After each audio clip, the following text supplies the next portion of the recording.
So I'm going to start this video all over again. I lost my train of thought. So I'm going to start. We're going to continue in the book of Leviticus. We are now at the culmination. We have two more Parshas, two more Torah readings that we read to finish the book of Vayikra, of Leviticus. So last week we ended with the case of a person, a man who was born to an Israelite woman who was from the tribe of Dan, who had a relationship, or she had a baby with a Egyptian man. And because the lineage of your tribe comes from your father, this man, as he grew up, had no place. He wanted to pitch his tent. He wanted to make his encampment in the tribe of his mother. But because his father was Egyptian, he didn't belong in the tribe of Dan. And he was very angry. And he went to Moses and he said to Moses, I want to pitch my tent in the tribe of my mother. And the decision that came down, the God says, no, this is not where you belong. You don't belong here. So there's a lot of conversation about that. And he gets very angry and he blasphemes God. So that's not a good thing to do. And for that, he's actually sentenced to death.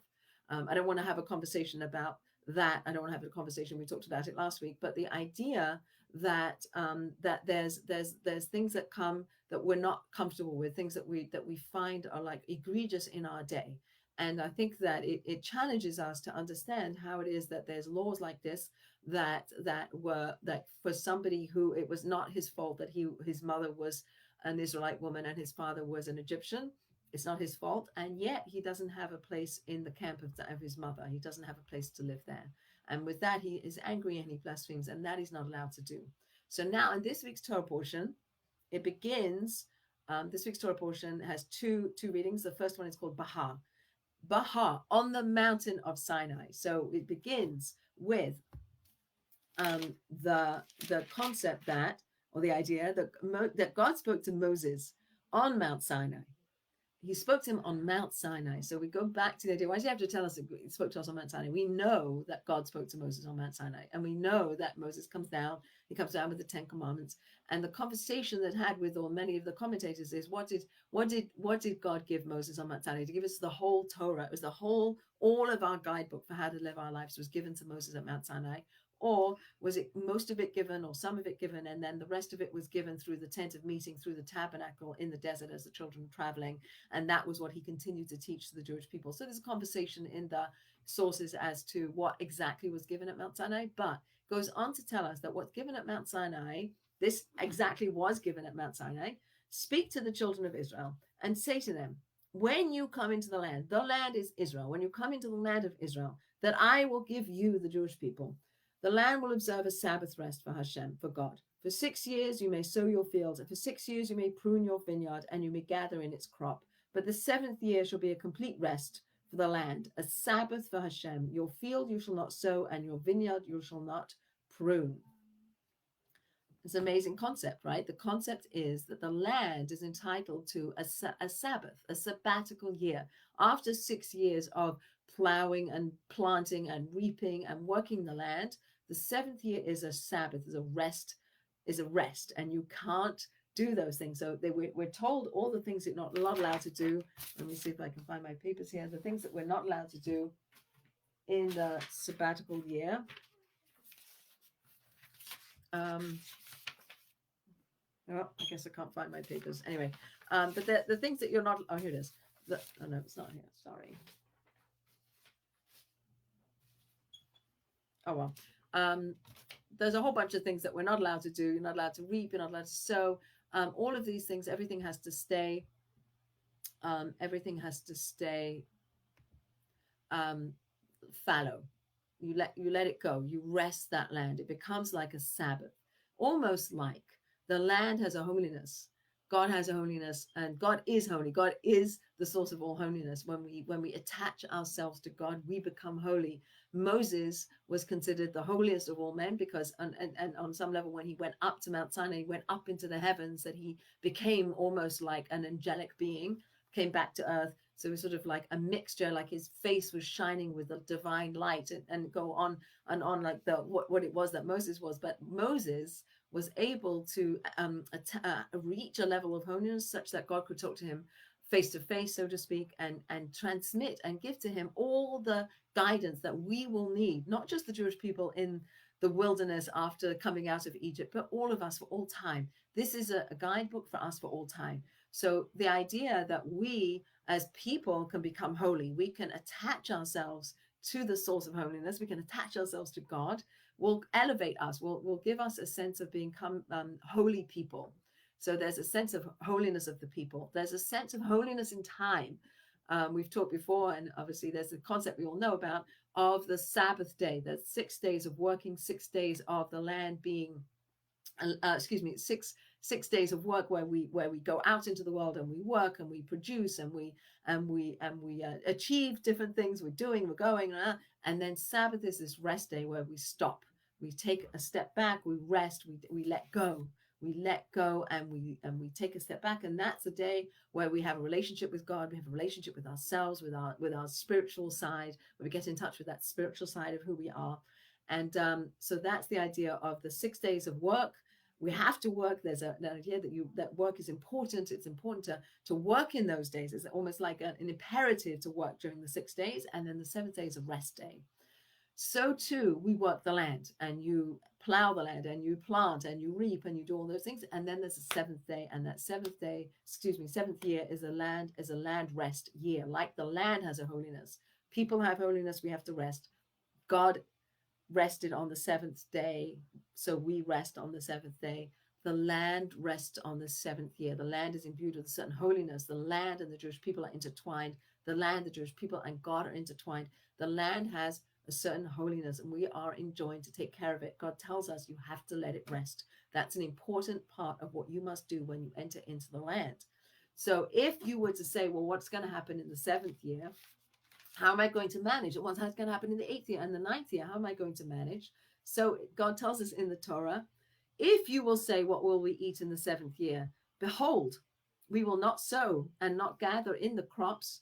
I, God, will ordain my blessing for you in the 6th year, and it will yield a crop sufficient for the 3-year period. You will sow in the 8th year, and you will eat from the old crop until the 9th year, until the arrival of its crop. You will eat the old. So God is promising us that if you do this, that you'll get sort of extra crop on the 6th year. There's a sense of, or a need for faith and trust. I'm going to trust that God's going to take care of me, the farmer, going to take care of the land. Like in order to be able to do this with a full heart, we have to recognize that it's out of our control, right? The land is God's. The land is God's. And it's a big lesson in understanding that everything is owned by God. The land is owned by God, and the world is owned by God. We walk around, and the natural world is owned by God. And on some level, everything we have is owned by God. Like we're just sojourners. We are just traveling through this world. What we continue to learn about in this week's Torah portion is not just that there's a 7th sabbatical year that happens after 6 years of working land, but that there's a cycle of 7 times 7 sabbatical years. So after 7 sabbatical years, that then the 50th year is called the Jubilee year, the Yovel year. And in that year, everything goes free. Everything goes back to its original owners. The land that you have owned goes back to its ancestral owners. And any Hebrew slave you may has to be set free. So there's a freedom throughout the land. That's where we get the saying on the Liberty Bell in Philadelphia is from this week's Torah portion, that we freedom throughout the land. There's freedom of the land, and there's freedom of people, meaning that we don't own any of this. We are sojourners. The land is given to us. The land is holy. We are holy. That the servant, the slave, the person across from you is also holy. We all are created b'tselem Elokim, in the image of God. We're all holy, and we all have that capacity to fuse into a unity. Meaning, if you go back to the beginning of this week's Torah portion, where it says that God spoke to Moses on Mount Sinai, why do we have to learn again on Mount Sinai? So the idea of Mount Sinai is that Mount Sinai, this mountain, was a very low mountain. It was a humble mountain. It was not the big Swiss Alps. It was a little mountain, to transmit the idea that the holiness that this mountain that is attributed to this mountain is because God came down onto that mountain, right? There was something that that God wanted to reveal to the Jewish people, and it was down on this mountain. But the holiness that the mountain had was only because God came down on that mountain at that time. It was a very low mountain. It was a mountain that represented lowliness and humility, just like Moses is the paradigm, is the example for us, for somebody who is completely holy, completely humble and holy, completely humble, able to recognize his own talents, recognize his own strengths, and yet know that they're all for service of God. They're all to connect him to God. They're all to be the servant of God in this world. So yes, you might recognize that he's a good leader at some point through his sojourn, through being a leader, like in the beginning, obviously at the burning bush, he says, I don't want to be the leader, but then he takes it on and he becomes the leader, and he understands this, that he is the mouthpiece for God in the world, and he is going to, because of his humility. So the concept of humility is something that pervades this whole Torah and pervades our work on ourselves to minimize our egos, to become more humble, so that we can be vessels, so we can receive more of the holiness and more of the blessing that God wants to bring into the world. And again, how do we do that? We do that by working on ourselves, by recognizing that the Torah came from this low mountain, right? The mountain wasn't this big mountain that's great, that all people have the potential to become holy and to lift themselves up and to raise themselves up, all people.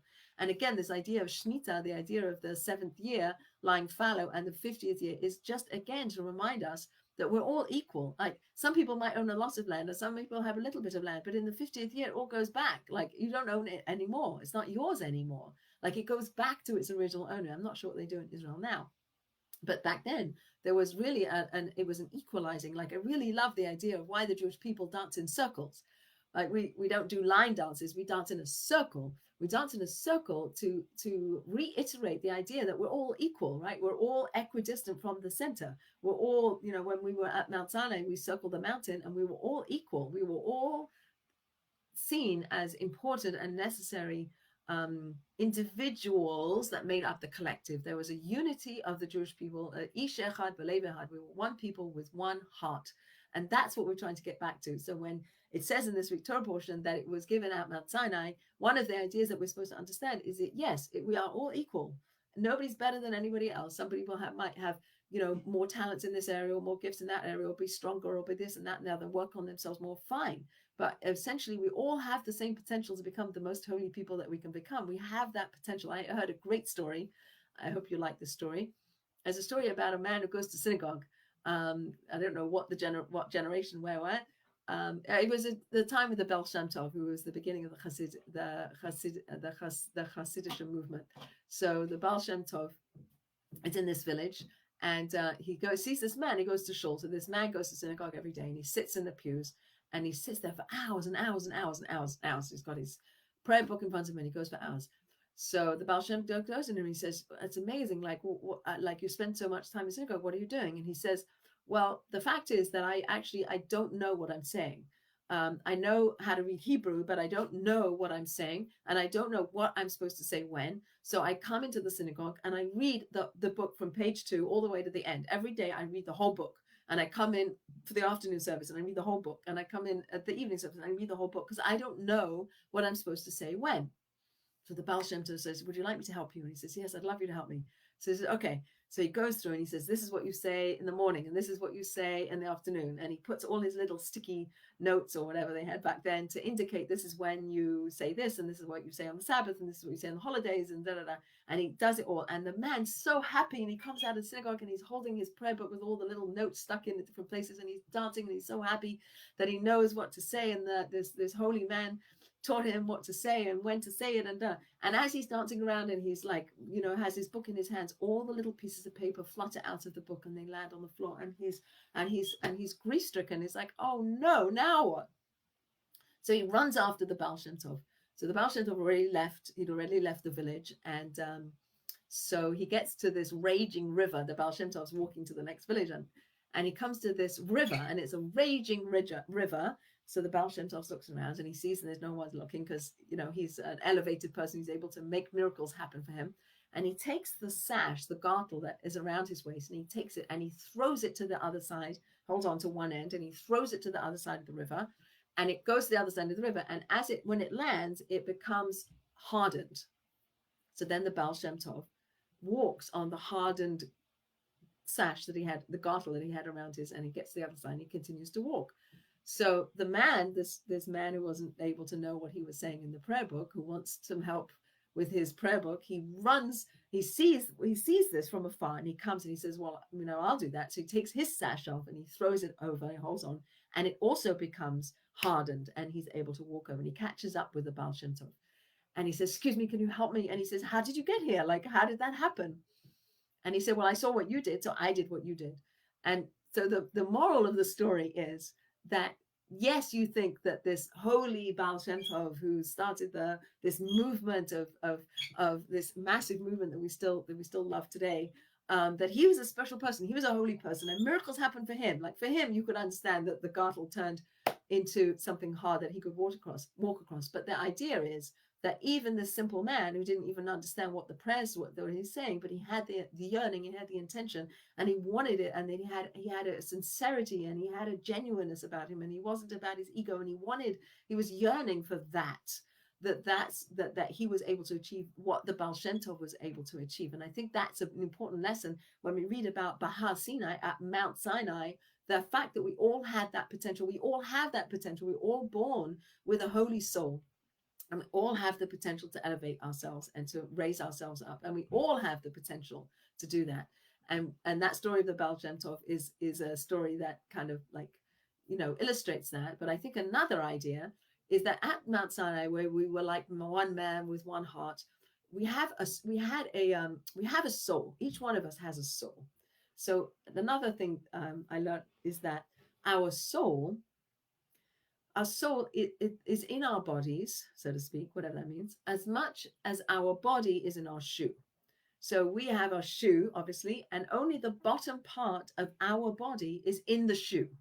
So similarly, our body is like a shoe, and the soul is like our body. So the amount of soul that we actually have in our body is like what we have in our shoes. A small portion of our soul is in our body, and the rest is above us. And so when we were at Mount Sinai and we were like one body with one soul, with one heart, with one, right? So the souls are sort of like around were able to intermingle and able to unite. And I think that's a beautiful way to understand, like there's all this stuff going on that we don't have any concept of, that's happening in the transcendent world. And we're very physically based. We sort of think in physicalities, but yet to understand there's a lot in the physical world we don't know. Obviously, in the corona day, we don't know a lot about the physical world, but we also don't know a lot about the spiritual world. And I think it's important to recognize that there's a lot going on that we don't know anything about.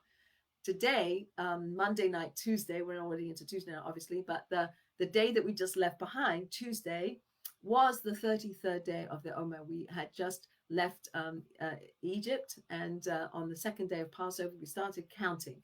We counted we are counting 49 days until we get to the next holiday of Shavuot. So we're in that interim period where we're counting 49 days. It's 7 times 7 into 49. This last day that we just had was the 33rd day of the Omer. And this was the day that Shimon Bar Yochai died. So Shimon Bar Yochai was a student of Rabbi Akiva. So he was a man that got in trouble with the Romans, and he ran away, he and his son, and they ran into a cave. And they went into the cave, and they didn't want their clothes to wear away, so they buried themselves in this cave, and they learned the inner secrets of the Torah. The Rabbi Shimon Bar Yochai is the source for the Holy Zohar, for all these Kabbalistic teachings that we know. So he's one of the sources for Kabbalah is the Zohar, and he wrote that. And for 12 years he lived in this cave, which is interesting because we're in a cave-like experience now. We're in our homes. We're sort of pulled away from the outside world. We're not allowed to interact with the outside world too much. We have to go inside. And what Shimon Bar Yochai did in that time was that he accessed the spiritual realms. He was able to kind of transcend his physicality and understand secrets that we learn about now in Kabbalistic teachings. When he came out after 12 years, he was very critical, and he saw the world in a very critical way, and had to go back. A heavenly voice came out and said, you have to go back into the cave. And you have to learn how to be compassionate. You have to learn how to be kind. You have to learn how to see with compassionate and kind eyes before you can come back out into the world. So on the 13th year, it comes back out into the world. But the idea of going in order to come out. So he went into that cave for 12 years, 13 years to understand more of the transcendent world, to understand more about spirituality. And then he could come out and push that out into the world. And perhaps that's a lesson for us today. Like, we are pushed into our homes, we're pushed into our caves. And what can we learn? What can we, that we're not the Baal Shem Tov, and we're not Shema Bar Yachai, but we are all created in the image of God, and we all have these heavenly souls, and we all have a way of reading or being on the internet or finding or working on ourselves, and refining ourselves and pulling the world up and becoming more holy in our homes. We don't have to go out into the world to do it. We can do it in our homes. So let's go back to the idea of Behar Sinai. So on Mount Sinai, we have this humble mountain. So work on humility. That could be something we could be doing in this day and age. Is definitely working on our humility. So that's one thing. And then this unity, the unity of all being together at Mount Sinai in order to receive the Torah. We did that. So God's saying, when you go into the land, you're going to take care of the land. You have to look after the land. You have to let it lay fallow. You have to give it a Sabbath. It has to have a rest year. And in doing that, you're going to recognize that God runs the world, that all your work is important, and you have to put in the work. But at the end of the day, whether you're successful or not is not up to you. We know people who work very hard and don't make a lot of money. We know people who don't work very hard and do make a lot of money. So the computation of how, like, the more you put in, the more you get out. Maybe not in terms of your material acquisitions. Like, are we out there to increase and accumulate material possessions? What are we here for? Like, what are you going to spend your time doing? How are you going to spend your time when you're in your house? What are you going to do with that time? You're going to, like, work to refine yourself and to understand more about how the world works and how you work and who we are, and learn a bit of Torah here and there. What are you going to do? So that's something to think about. So the idea of going in to come out. So Shema Bar Yachai goes in to come out, and that's one of the reasons I understood why there's a tradition to use play with bows and arrows on Lag BaOmer, which is the 33rd day of the Omer. Play with the arrow, because you have to pull back on the arrow and then let go. You pull back, go back, pull back, go inside, go into the more internal, so that you can project forward and you can take that and put that out into the world. I thought that was a really nice idea. And the idea of fires, why there's bonfires, different reasons, but maybe some of them are more historical. But the more the Kabbalistic ideas is that the fire, we have a soul that's on fire. And can we let that fire out? Can we bring out the secrets of the Torah? Can the secrets of the Torah have expression? Can we access those? And today people are learning more Kabbalistic ideas. Those are the hidden aspects of the Torah. So that's another reason why I think we have fires. I like the idea of using the fire to understand another concept. And this speaks of holiness, which we talked about in previous Torah portions, but also in this week's Torah portion, when we're talking about the land as being holy, we're talking about people being holy. And we're talking about time being holy. So the Sabbath is holy. This Shemitah year is like the Sabbath of the land. And so I heard an analogy given Rabbi Negain in Othniel, and he suggested that if we look at the natural world, if you look at the sun, if you understand what the sun is a huge source of power and energy and heat and light, and we are aware of it. It's positioned perfectly in relation to the earth for us to receive the light, for us to receive the right amount of energy, that we don't burn up the world and we don't freeze, that we have the light from the sun and the energy from the sun. There's so much we get from the sun, but we understand that it's coming from the sun. We understand there it is. If you look at a stone or a rock, there's energy inside the rock. We understand now the concepts of atomic energy, and that inside each inanimate object there's atoms that are moving inside. We don't see the movement. It's hidden inside a rock. There's hidden energy that we don't see, but it's there. Right? We do see the energy of the sun, but we don't see the energy of the rock. Equal sources of energy, but different revelations of that, different ability to see it. So too, the land of Israel has a certain energy and holiness to it that we can't see it. Maybe it's not like looking at the sun, but there's something special about that land. There's something special about being in Jerusalem. There's something special about being on Har Moriah, where the Holy Temple stood. There's an access of holiness and energy that's there, whether we have the antenna to pick it up or not, whether we can recognize it or not, it's there. Which might be and is probably more revealed energy and more revealed holiness than there is where I live in Providence, Rhode Island. Not that it isn't here, but there's more revelation of it there. I think that's a nice way to understand it. It was a good way from I understood it. But taking that now one more level is an idea that when we have this revealed holiness, when we understand that there's holiness that's more in the land, or we understand that there's energy to be had that we could tap into, that maybe that could give us a window into our natural world. I can say with my words that there's holiness in nature. If you look at nature and you see God behind the scenes, as God created the world and he sustains the world and he's immanent in the world, and in nature is the veil that's behind which God is hiding. So when we see, as I do, as I walk around my neighborhood, the flowers and the trees and the blossoms and the colors and the varieties and the shapes and the different blends of colors, and it's just beautiful. That if I can see behind that nature and say God's behind all this, that God is here, right? I can see God making the blossoms open, and I can see that the seeds are opening, and I plant a seed and it starts to sprout. That's God behind that. It's God making that happen.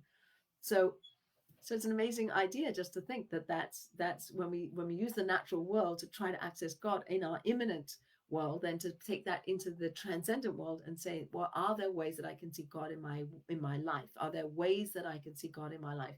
And perhaps one of them is very difficult to do. It's leaving the land fallow. If I leave the land fallow, what will be? And God promises in the continuation of this week's Torah portion that if you will say, what will we eat in the seventh year? If I'm going to plant for 6 years, but I'm not going to plant and reap and sow in the seventh year, what am I going to eat in the seventh year? God says, we will not, behold, we will not sow and not gather in the crops, but I, God, will ordain my blessing for you in the sixth year, and it will yield a crop sufficient for a 3-year period. You will sow in the 8th year, and you will eat from the old crop until the 9th year. Until the arrival of its crop, you will eat the old. God's promising us, have faith. If you do this, I'll take care of you. I'll make there be more blessing. There'll be enough food. I'll take care of you. Can we believe that? Can we have faith and trust in that? Can we stop on Sabbath and say, I'm going to work all week and then I'm going to stop because you're really in charge. God, you're really in charge. I don't own anything. I'm just a sojourner through this life, through this world, and that you, God, are in charge and you own it and it's all yours. And the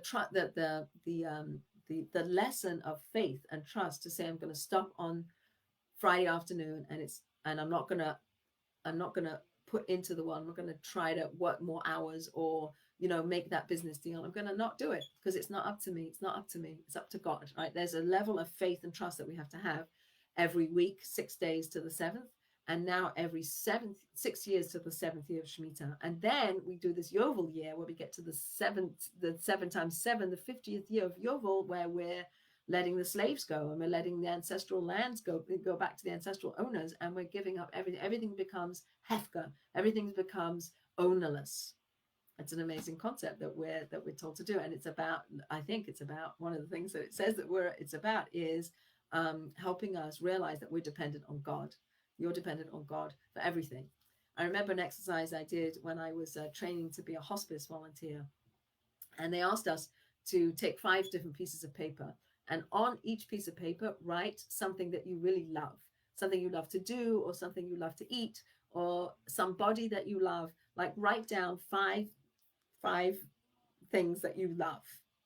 So we did that. And then the presenter said, now give me one of those. So you give up one of them. So you look through your list. Okay, so I'll give up my chocolate ice cream. I'll give that one up. Okay, fine. And I'll give up another one. All right, so now I'll give up my bed. I love my bed, whatever. Give that one up. Okay, fine, give that one up. And then you keep going and you give them all up. give them all up. And they said that's what it's like to be a person who's transitioning out of this world. When you're transitioning out of this world, when you're dying and you know that death is coming, then none of it matters. Like you, when you need it, it matters. But at the end of this sojourn through this world, you won't need that anymore. It's not what you need. You don't need the ice cream. You don't need the bed, right? You need whatever you need. You need to accrue good deeds, good name. Whatever you give away is what you keep, right? You give tzedakah, you give to good causes, you give to sustain people and to feed people and to clothe people and to do all the things that we give money for. When we do all those things, that's what we take with us. We take with us what we gave away. That's an incredible, like, reverse way of thinking. Like we're going to keep what we give away. Okay, so just hold that one. So the idea that all the laws come from God, the laws of Shemitah come from God, the laws of Shabbos, the Sabbath come from God. It all comes from God on Mount Sinai. Mount Sinai is a humble. We have to be humble. Mount Sinai is about people being unified. We have to be unified. And actually, it says one of the things about what we're really trying to do is to see ourselves as a brotherhood. And over and over and over again in this week's Torah portion, we learn about what to do if somebody becomes impoverished. Says, if your brother becomes impoverished and his means falter in your proximity, you shall strengthen him so that he can live with you. You have to take care of him. Before he falls, you have to take care of him. You have to take care of the people in your midst. You have to take care of people. You have to feed them. You have to clothe them. You have to give them jobs. You have to leave your fields. Even in those 6 years of working the field, you have to make sure that you're strengthening other people, that you're giving to other people. You're leaving your grain that falls during the harvest. You're leaving the corners unharvested. You are abandoning any forgotten sheaves that fell while you were collecting in your harvest. That's what we're doing regularly. And then we get to the Shemitah year, and then we get to the Yovel year, the 50th year, where we're all equal, we're all the same, and nobody owns the land, right? So we all have equal access to the land. Like we're dancing in a circle. Jewish dancing is circle dancing because we're all equidistant from that central point. We're all equal. We all have our souls up here, connecting. We're all like that man in the Shimon Bar Yochai story, where we have the potential to be. I'm going to keep going. Maybe somebody could type if the video is still going. That we still have the potential to be like Shimon Bar Yochai. We just have to yearn for it. We have to want it. We have to have faith, and we have to have trust in God, and we have to do our best. So when the could somebody please just type if this is it's still recording? So we get to the idea of this Yovel year, and the Yovel year is brought into existence, so to speak, by our blowing a shofar. We're going to blow a shofar to bring in the Yovel year. And it's an amazing thing to bring in the Yovel year with a shofar, because the shofar is this sound that we hear. Where do we hear it? On Yom Kippur. Yom Kippur is a day where we go back to our essence. We go back to our inner selves. We go back to that holiness. We are trying to concentrate on our spirituality and be more spiritual than physical. We're trying to be connected to God through our spirituality and not our physicality. And so that's something that we proclaim with the shofar. At the end of Yom Kippur, we proclaim with a shofar, like, okay, it's all come out. I'm pristine. I'm clean. You have forgiven me. I'm new. I'm starting all over. And that's what we do in the Jubilee year. We sound it with this shofar as a way to bring us all as equals. We're all equals. There's all loans are absolved, and all debts are in remission, and all fields return to their original owner, and all people are set free. So that's what happens in those years. So God promises us that he'll take care of us, and that he's in control and he owns the land. So we trust that that's the way it'll be. Can we feel God's presence? Can we feel God wherever we're living? Yes, maybe it's easier when we're in Jerusalem and we're at the Western Wall, but can we feel God when we're in our homes, wherever we are? Providence, Rhode Island, can we feel it? What happened at Mount Sinai was God coming down the mountain and meeting us. What happened where the Holy Temple was standing, and where we have the Western Wall on Har Maria, is where we try to access God. We were looking to reach up. So there's these two ways of kind of connecting with God. One is God coming down to us, as God did on Mount Sinai, and then there's us trying to reach up to God as we did on Har Moriah on that mountain where we built the Holy Temple. So there's this kind of like God coming to reveal Himself to us as we're reaching up to Him. Okay, so we have this idea of Yovel. We have the idea of 6 days of the week leading into the Shabbat. We have the idea of the 6 years leading to the Shemitah. Then we have the 7 times 7 of the Shemitah leading to the Yovel. And now I want to add another dynamic, another 6 and 7 combination is the 6,000 years and then the 7,000 years. So we right now are in the year 5780, 5,780 of the sixth millennium. So we're in that 6,000th millennium, and then there'll be the seventh one, just like there'll be 6 days of work and the seventh of Shabbat. There's 6,000 years where we're working on ourselves, we're growing, and we're trying to put our all in and do the best we can, so that when we get to that 7,000 year, we've done the best we can. So this world we're still in that 6th millennium, but we understand there will be the days of when Messiah will come and the Mashiach will come. That will be a 40-year period, and then there'll be this this time called the Tchiyat HaMetim, where everything that ever was alive, anything that ever was in the past alive will come back to life. There'll be life. So it's hard for us to understand because we see time as linear. I heard an analogy of like if you were standing on a platform in a train station and you watch the train go by. So there's cars of the train going by, and there's another car, another car, another car, another car, and it's like those are the days of our lives or the years of our lives, but they're passing by and they're going, and you don't see them anymore. They're gone. Whereas God, who created time, is outside of that. God is looking down onto all the time that ever was, all the time that ever existed, and He sees the whole thing. So there isn't a past and a present and a future. There just is. We're in the lens of past, present, and future because that's how we see time. But God doesn't see time like that. God sees the whole thing because He created time. So at some point, everything that ever passed us by is going to just be there, and it's going to come back. So people who died, the body and soul, the bodies will come back to life. There'll be a resurrection. There'll be a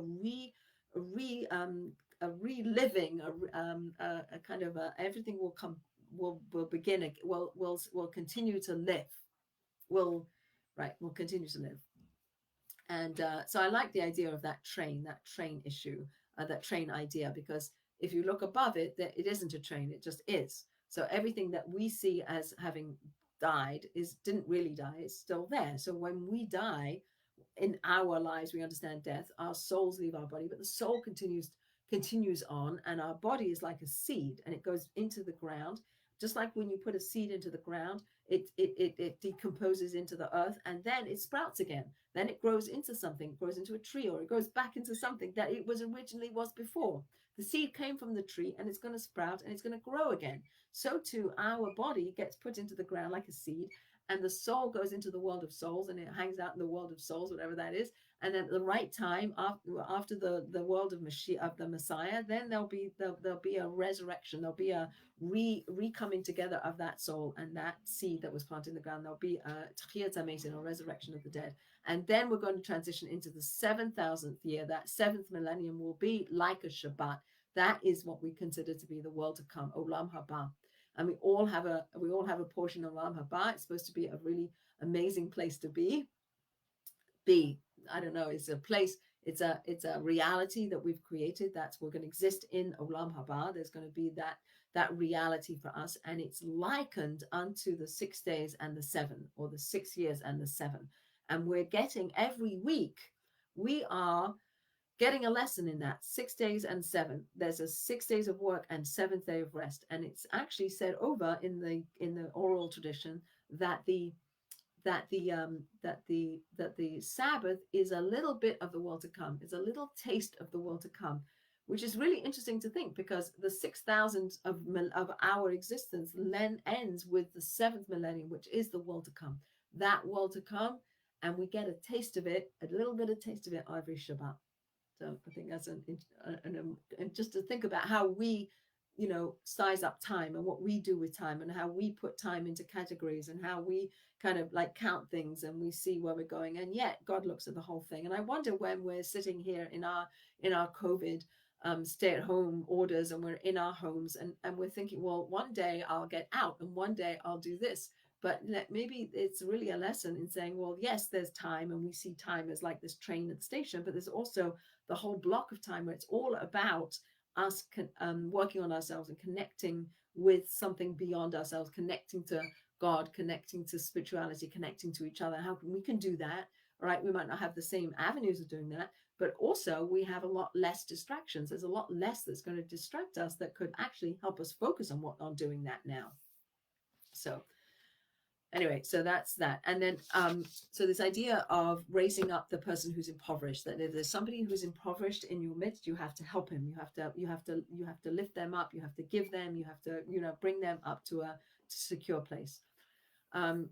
The second Torah portion that we would be reading in the shul is Bechukosai, and that's about how we walk with God. If we're going back to what happened at Mount Sinai. At Mount Sinai, we made a covenant with God. God said, here's the Torah. I want you to live by the Torah. If you live by the Torah, all will be good. And that's what we learn again at the end of this book of Leviticus that we're now reading, that we get to the end of the book of Leviticus. And at the very end, it says, okay, we had this covenant with Moses, with that God made with us at Mount Sinai. We messed up with the golden calf. We had that whole episode of the golden calf. And now we're coming back. We're working on ourselves. We're doing what best we can. And we're working. And God says, okay, here it is. I'm giving it to you again. Here's that same covenant I gave you at Mount Sinai. Here it is over again. If you follow my ways, if you shoot your arrow into the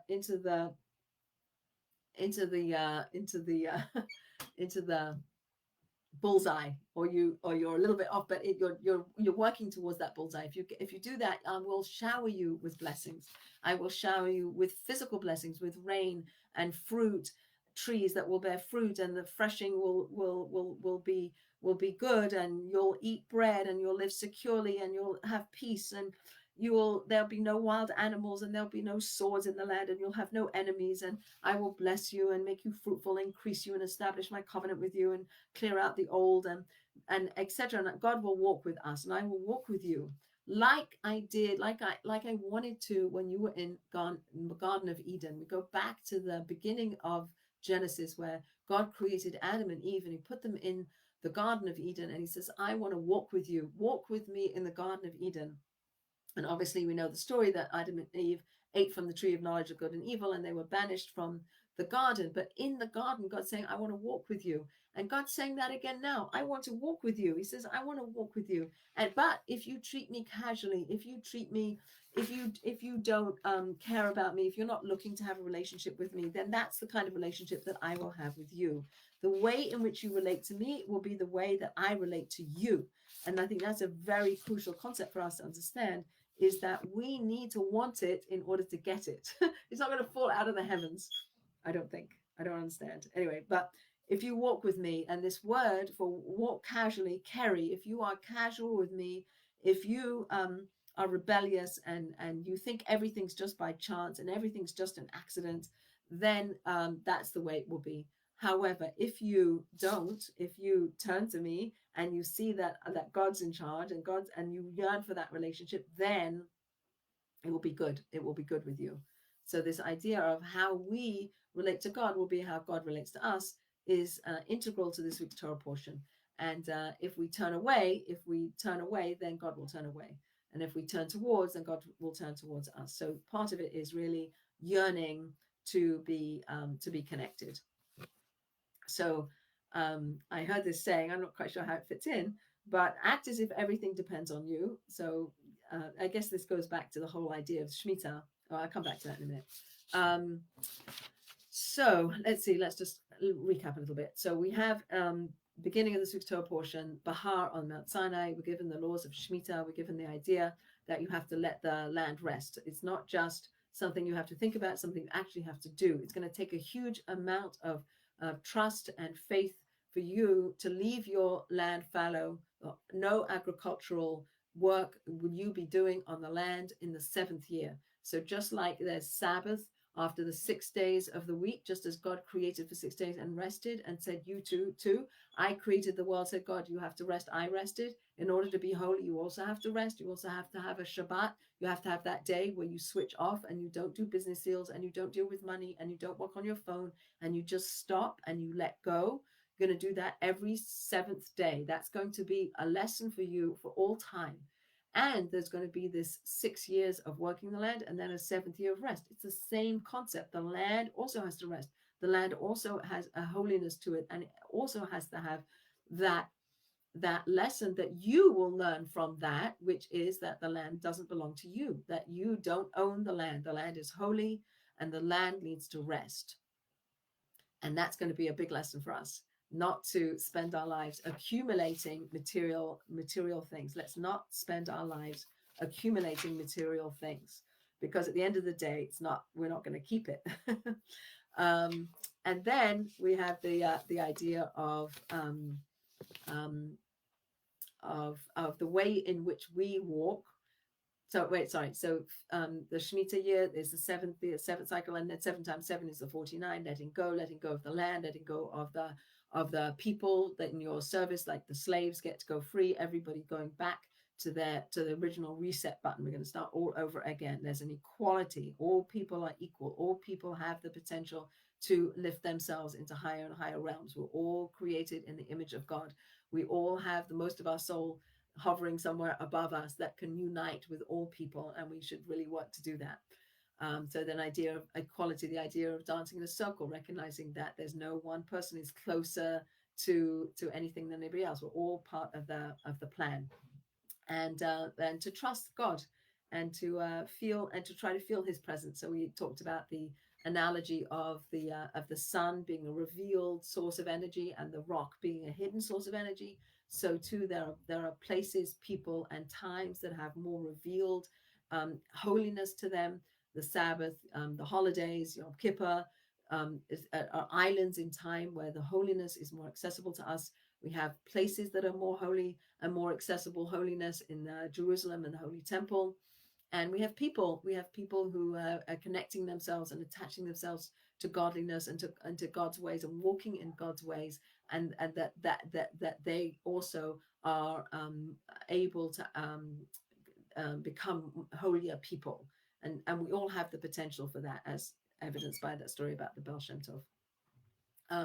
The last idea I just want to stress is this idea of us looking after each other, and that the brotherhood, that yes, the idea of the unity is also an idea about brotherhood. So if there's somebody who is impoverished or is on their way to being impoverished, we have to take care of them. We don't charge them interest. We treat each other like we're brothers, and we have a responsibility to each other. So that's something that was reiterated in this week's Torah portion, about taking care of other people and being responsible for other people, and making sure everybody has, at least the basics of food and shelter and clothing, that everybody should have that.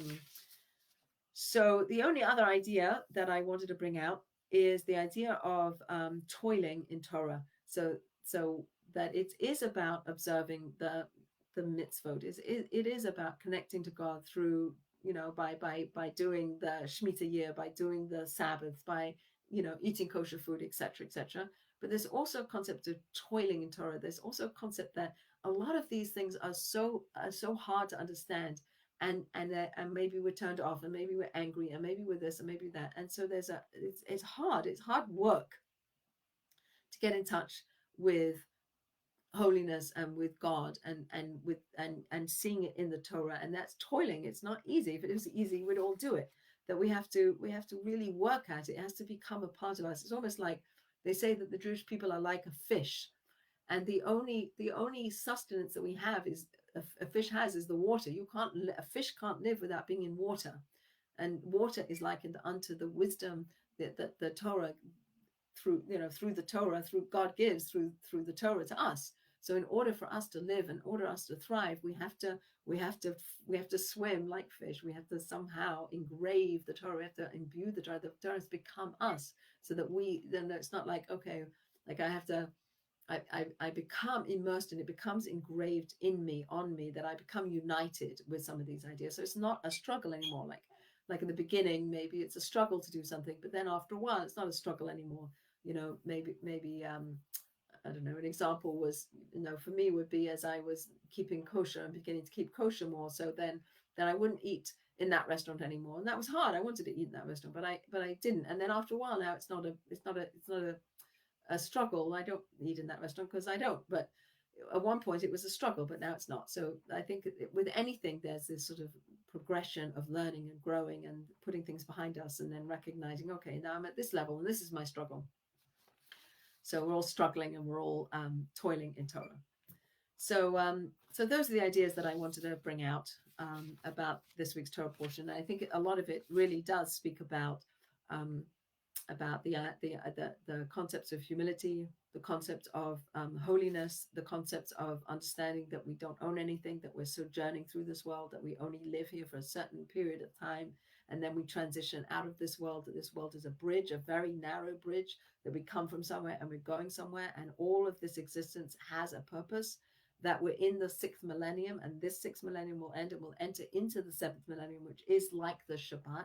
So if nothing else comes out of this talk, I think that this idea, just to contemplate the ideas of 6 and 7, going from 6 days to 7, 6 years to 7, 6,000 years to 7,000 years, that time is delineated and pot marked and separated out, and we have some control over time, and yet it's all down here in this world. Like when we get out of this time bubble, when God is outside of time and sees the whole thing, like the whole train, we're just seeing the carriages going by, but God's seeing the whole train from beginning to end, that it gives us a good different perspective on this life and this world. So yes, we're in this period and it's hard, and we've been through hard periods through our histories, and we've been through a lot of pogroms and holocausts and inquisitions and so on, and yet it's big part of the bigger picture. So it does matter. It matters what we say, it matters what we think, it matters what we do, it matters how we spend our time, even in the COVID days, right? And perhaps even more in the COVID days, when we don't have a lot of extra things outside of our home to distract us. So it's even more imperative perhaps to take some of the time that we do have, if we're working, then when we're not working, if we're not working, to take that time to really kind of like think about some of these ideas, just like Shimon Bar Yochai did when he went into that cave, and he had to go inside, he had to go internally to understand some of the secrets of the universe, and then come out and bring that out into the world, and bring it out with the right eyes and without the right lens. So we might come out and be angry, or we could come out and say, wow, like I've learned a lot, and I'm going to put that out into the world. So freedom and taking care of each other and being responsible for each other, and the idea of blessings and the idea of the opposite of a blessing. And final thought is this idea of understanding and experience. So when we have, I heard this amazing idea of a dream. So a dream obviously is an illusion. It's not a real thing. When we go to sleep and we have a dream, the dream feels very, very real to us. But when we wake up, we realize it was a dream. So what's that about? And one of the things I learned about that is that it's almost like the world we live in. Like we think this world is real. We think that everything's happening and everything's real. And yet when we get to the other side, it'll be like a dream. It'll be like, oh, it was an illusion. Okay, well, that wasn't really real, or it was real. They're like, what's real and what's not real? It kind of like makes your head spin. Obviously, it feels real right now, but what's the point of a dream, and what's dream trying to teach us? And I wonder also, kind of like carrying on with that thought, is that sometimes in the dreams we play out things, we have an experience, and it feels very visceral, and it feels very real. Like this is a real experience that I had, and we wake up and we could be like very jarred by our dream. And what are we supposed to do with that, with those feelings when we feel frightened, or we feel scared, or hearts pounding, or something happened, or we were near death, or I don't know what dreams people are having, but to use those experiences to understand like how other people might be feeling. Like if I understand like this was really scary in my dream, but somebody else might be living that now and it's very scary, so I can understand what they're going through, and I can have a perception, so I can be with you. And I can have a different understanding of what you're going through because I've experienced something similar. Um, So those are my Torah thoughts for this week, and I think that at the end of the day, we're here to strengthen each other. We're here to see the brotherhood of each other. We're here to take care of each other. We're here to make a difference, and that we have a call to respond and to do whatever we can to do that. So I wish you all a good week.